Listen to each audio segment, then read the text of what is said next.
Alright, the Arms Fighter is here, and to my dismay, it isn't Springman. But the reveal wasn't a complete disappointment. The Arms Fighter in Super Smash Bros. Ultimate is... you already saw the thumbnail? Min.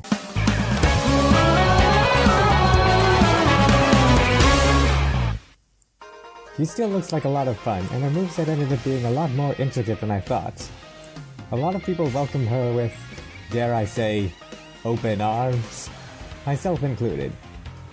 But even with all this, it made me so sad that Springman wasn't the Arms Fighter, especially since it's his stage, not Min-Min's, that serves as the Arms stage in Smash.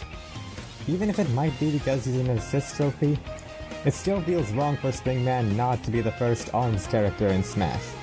He's the game's poster boy, and the first thing I think of when I think of Arms. Why do you think they made him the assist trophy in the first place? I won't dwell on it any longer. But something good still came out of this. You see, Min-Min is already in the base game as a spirit. Yet here she is as a playable character. Are you saying what I think you're saying? Oh yeah! Now we have solid, concrete, indisputable evidence that spirits are not out of the running. Which is good for you Rayman fans. But there are also some fighters in my top 10, and a few honorable mentions that are spirits. So that's good for me. So why isn't the video over yet? Well, there are a few things I noticed this past while that I want to bring up. First is the issue of Arms' reputation. When it was announced that the first fighter in the second Fighter's Pass would be from Arms, I saw that a lot of people were disappointed. At first I thought it was just all the naysayers who thought Nintendo would be scraping the bottom of the barrel, or with all the most popular characters from the game being NPCs, but upon further examination, I found out that it was because most people in the Smash community didn't think Arms was popular enough to warrant inclusion. Some people even believed that the fighter had to be the poster child for an upcoming sequel, who was in there for the sole purpose to promote said sequel. But here's how I feel about the whole ordeal. Arms may not be one of Nintendo's most popular franchises, but it's definitely one of its most noteworthy. To me at least, and this is coming from a guy who has never played Arms, though it still looks like a lot of fun. Arms is always one of the first games to come to mind when I think of the Nintendo Switch. Heck, I'd go as far as to say that Arms is to the Nintendo Switch what Splatoon was to the Wii U, even if it didn't sell as well. I always felt like Arms should have a playable character in Smash.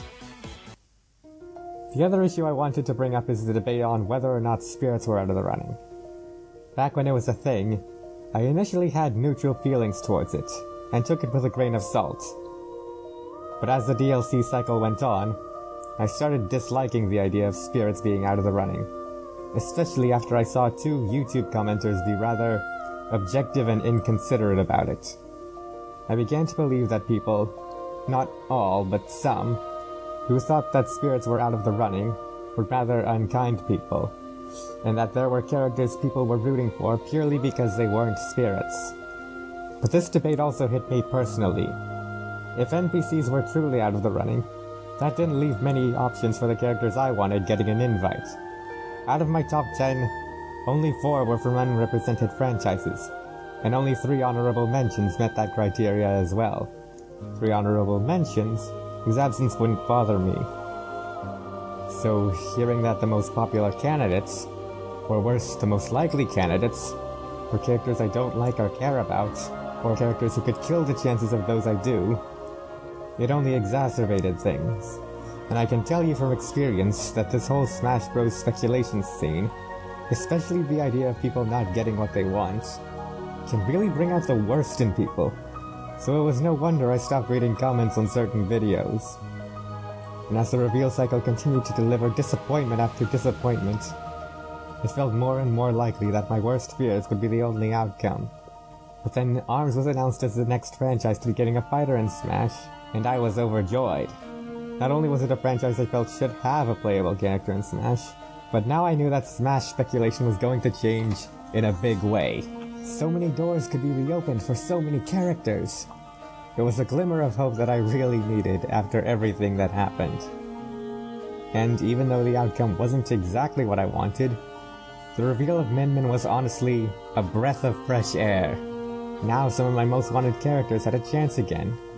Now the long-standing debate that divided the Smash community was finally put to rest. Now we had proof that spirits can indeed become playable.